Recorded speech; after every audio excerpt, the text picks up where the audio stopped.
Ito para to sa mga nagso-solo RG. Sana makarelate kayo. Ako, sa araw-araw na naglalaro ako ng solo pare, lamang palagi ang talo. At isa lang ang natutunan ko sa paglalarong to. In the end of the day par, laro lang din naman to. Hindi mo kailangan mainis. Yung pagising mo sa umaga, lalaro ka agad one game solo. No, talo kasi napakaraming buwisit.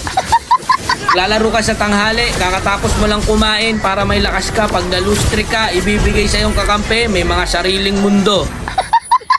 Naglalaro ka sa hapon, kasarapan, syempre, uwian ng mga estudyante, ayan, ipapakampi sa'yo, mga grade 2. Lalaro ka sa gabi, kakauwi mo lang, pagod na pagod ka, galing kang trabaho, naglaro ka, nag-solo RG ka, nag-ML ka, ayun, na-lose streak, doble ang pagod.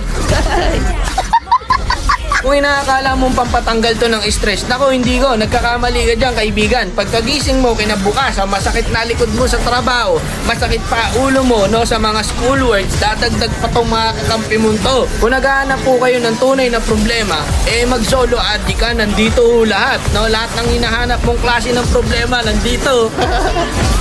Hanip na mga kakampi, ano? Hindi na nabago ang matchmaking natin, no? Minsan pa nga, mythical honor ka na, mythic ka na, ipapakampi sa'yo, legend. Mga hindi nag-a-adjust,